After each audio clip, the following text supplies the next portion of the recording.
برادران ملت اسلامی، السلام علیکم ورحمۃ اللہ وبرکاتہ۔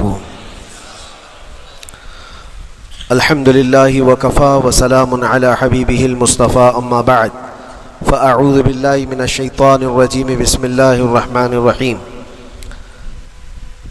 ارأیت من اتخذ الہہ ہواہ افانت تکون علیہ وکیلا ام تحسب ان اکثرهم یسمعون او یعقلون انہم الا کالانعام بل ہم اضل سبیلا۔ صدق اللہ مولانا العظیم۔ بارگاہ رسالت معاذ صلی اللہ علیہ وسلم میں درود پاک کا ہدیہ پیش کریں۔ اللہم صلی علی سیدنا و مولانا محمد معدن الجود والکرم وآلہ واصحابہ الکرام وابنہ الکریم وبارک وسلم صلاة دائمة سرمدا ابدا۔ رب ذوالجلال قرآن عظیم میں یوں ارشاد فرماتا ہے، اے رسول کیا آپ نے نہیں دیکھا ان لوگوں کو جنہوں نے اپنی خواہشات کو اپنا خدا بنا لیا ہے، اپنی خواہشات کو اپنا معبود بنا لیا ہے، جو وہ چاہتے ہیں اسی کے پیچھے بھاگتے ہیں، اس کی عبادت کرتے ہیں۔ اور اللہ تعالیٰ فرماتا ہے، اے نبی کیا آپ ایسوں کی سفارش کریں گے اور ایسوں کے آپ وکیل بنیں گے جو اپنے خواہشات کے پجاری ہیں؟ اور اللہ فرماتا ہے ان میں سے تو اکثر ایسے ہیں کہ انہیں عقل نہیں ہے، وہ جانوروں سے بھی بدتر ہیں جو اپنے خواہشات کے پیچھے بھاگ رہے ہیں۔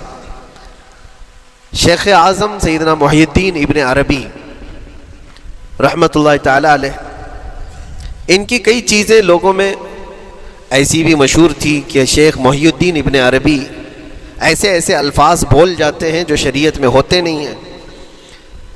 بہت سارے مسائل ان کے ہیں، لیکن ایک بار شیخ محی الدین ابن عربی بیٹھے ہوئے تھے، کرسی پر ہیں، سامنے مریدین بھی ہیں، بہت سارے ملنے والے لوگ بھی آئے ہوئے ہیں۔ اسی اثنا میں انہوں نے ایک جملہ ایسا کہا، واقعی اگر آپ کے سامنے بھی ایسی بات آئے تو آپ بپھر جائیں۔ شیخ محی الدین ابن عربی کہتے ہیں، اے لوگوں جو تم سب یہاں میرے پاس بیٹھے ہو، تمہارا خدا میرے پاؤں کے نیچے ہوتا ہے، تمہارا خدا میرے قدموں کے نیچے ہوتا ہے۔ سب ظاہر سی بات ہے جیسے ایسا جملہ سنا تو اٹھ کر کے لوگ بھاگنا شروع ہو گئے کہ آدمی کافر ہو گیا۔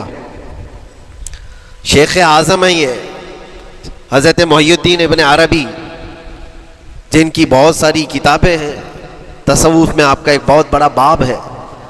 لوگ اٹھ کر کے ادھر سے ادھر چلنے لگ گئے کہ ایسے ایسے جملے بول رہے ہیں، یہ محی الدین ابن عربی کو ہو کیا گیا، خدا پیروں کے نیچے ہوگا، کفریہ جملہ ہے۔ سب تو چلے گئے، دو باقی رہ گئے جو مخصوص مریدین میں سے تھے۔ انہوں نے کہا کہ حضور جو جملے سنے ہم کو بھی کانوں پر یہ وزن لگ رہے ہیں، لیکن کیوں کہا آپ نے ایسا؟ اس کا کچھ معنی ہے؟ آپ جیسے عظیم المرتبت بزرگ سے ایسا جملہ کیسے ممکن ہے؟ انہوں نے فرمایا کہ ان سب کو بھی تو یہ پوچھنا چاہیے تھا میرے بولنے کا مطلب کیا ہے، فوراً بدگمانی کیا اور بھاگ گئے، تم دو باقی رہ گئے۔ میں بتاتا ہوں کہ میں نے یہ جملہ کیوں کہا تھا۔ تو کرسی پر بیٹھے تھے اور چٹائی نیچے بچھی ہوئی تھی یا قالین بچھی ہوئی تھی جس پر لوگ بیٹھے ہوئے تھے۔ آپ نے اپنے ان دو مریدین سے کہا یہ چٹائی اٹھاؤ۔ چٹائی اٹھائی تو دیکھا وہاں پر سونے کے چاندی کے سب سکے رکھے ہوئے تھے جو شیخ محی الدین ابن عربی کے پیروں کے نیچے تھے۔ کہا وہ جتنے آئے تھے وہ اسی کی عبادت کرتے تھے، اس لیے میں نے کہا کہ تمہارا خدا میرے پاؤں کے نیچے ہوتا ہے، وہ خواہشات کے پجاری ہیں۔ میں نے اللہ نہیں کہا، اللہ رب العزت وہ قادر مطلق ہے۔ میں نے کہا جس کی تم عبادت کرتے ہو، جس کو تم خدا بنائے رکھے ہو، وہ میرے پیروں کے نیچے ہوتا ہے۔ اور حقیقت ہے میرے عزیزوں، جنہوں نے خواہشات کے پیچھے بھاگنا شروع کیا در حقیقت وہ اپنا خدا بنا چکے ہیں ان کو۔ کیا ایسا نہیں ہوتا ہے کہ جو بندہ ضدی طبیعت کا ہوتا ہے چاہ لیتا ہے کہ یہ مجھے چاہیے تو چاہیے، یہ مجھے چاہیے تو چاہیے؟ یہ جو ضد ہے اپنی خواہش کو پوری کرنا، یہاں پر کہا گیا ہے کہ وہ اپنی خواہش کی عبادت کر رہا ہے، اس کے پیچھے بھاگ رہا ہے۔ اسی لیے اللہ کے نبی صلی اللہ تعالیٰ علیہ وسلم کی ایک حدیث میں آپ کو سناؤں۔ حضور اکرم صلی اللہ علیہ وسلم ارشاد فرماتے ہیں، لا یؤمن احدکم حتی یکون ہواہ تبعا لما جئت بہ، تم اس وقت تک پورے مومن نہیں ہو سکتے جب تک کہ اپنی خواہشات کو میری مرضی کے مطابق نہیں بنا دو گے۔ حضور کے قدموں میں لا کر اپنی ہر خواہش کو قربان کرنا ہو، یہ نہیں کہ میری چاہت تو ایسی ہے، میں خواہش ایسی رکھتا ہوں لیکن شریعت ایسا کہتی ہے، یہ جب ٹکراؤ آیا تو سمجھ لو کہ تمہارے اندر ایمان آیا ہی نہیں ہے، تم مومن نہیں ہو۔ مومن وہ ہے جہاں دنیا کی ساری خواہشات وہ حضور کے قدموں پر قربان کر دیتا ہے، اس کی اپنی کوئی خواہش نہیں ہوتی۔ اسی لیے میں اکثر یہ کہتا ہوں ان نوجوانوں سے جن کو کچھ نصیحت کی جائے تو وہ کہتے ہیں کہ مولانا ہماری لائف ہے، ہمیں انجوائے کرنے دی جائے۔ یہ ابھی تو ہماری لائف ہے، ہماری اپنی لائف کو ہمیں انجوائے کرنے دیا جائے۔ نادان، کس نے کہا کہ تیری اپنی لائف ہے؟ تیری لائف ہے کہاں؟ زندگی یہ نہیں کسی کی کسی کے لیے، زندگی ہے نبی کی نبی کے لیے، اور نہ سمجھ مرتے ہیں زندگی کے لیے۔ ارے جینا مرنا ہے سب کچھ نبی کے لیے۔ جو خواہشات کو لا کر کے حضور کے قدموں پر رکھ دیتا ہے تو پھر وہ کہتا ہے میرے عزیزوں، وہ پھر آ کر کے یہ کہتا ہے اپنی خواہشات، اپنی طبیعت جہاں سب مر جاتی ہے آدمی کی، اس کی اپنی کچھ نہیں ہوتی، تب اس مومن کی زبان سے یہ نکلتا ہے یا رسول اللہ زمین و زمان تمہارے لیے، مکین و مکان تمہارے لیے، چنین و چنا تمہارے لیے، بنے تو جہاں تمہارے لیے، ہم آئے یہاں تمہارے لیے، اٹھے بھی وہاں حضور کے لیے۔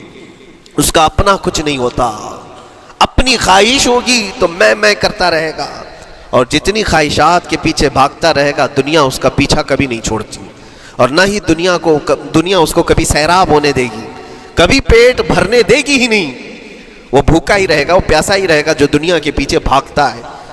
ایک مرتبہ سیدنا عبداللہ ابن مسعود رضی اللہ تعالیٰ عنہ غمگین بیٹھے ہوئے تھے، کسی بات کا غم ہوگا، نبی پاک صلی اللہ تعالیٰ علیہ وسلم کا گزر ہو رہا تھا، آپ نے دیکھا، حضرت عبداللہ ابن مسعود سے پوچھا کہ غم کیوں ہے؟ تو آپ خاموش رہے، تو اللہ کے نبی صلی اللہ علیہ وسلم نے ایک جملہ فرمایا جو آج ہم سب کے لیے سبق ہے میرے عزیزوں۔ فرماتے ہیں لا تکثر ہمک ما یقدر یکن، اپنے غم کو زیادہ مت بڑھا، جتنا لکھا ہے اتنا مل کے رہے گا، وما ترزق یأتک، جتنا اللہ نے رزق لکھا ہے وہ آ کر رہے گا، وہ تیرے پاس آ جائے گا۔ غم کب بڑھتے ہیں انسانوں کے؟ ہمارے اندر جو ٹینشن جس کو آپ کہہ رہے ہو، فرسٹریشن کہہ رہے ہو، یہ سب چیزیں انسان کی زندگی میں کب آتی ہیں؟ جب یہ اپنی لو اور اپنی خواہشات دنیا سے لگاتا ہے، خالق سے اگر لگاتا ہے تو پھر اس کے غم نہیں بڑھتے، بلکہ غموں کا مداوا ہے۔ اسی لیے بزرگوں نے فرمایا کہ اگر ٹینشن فری جینا چاہتے ہو تو انسانوں سے امیدیں کم کر لو، اللہ کی ذات سے یقین بڑھا لو، اس کی ذات سے یقین بڑھاؤ۔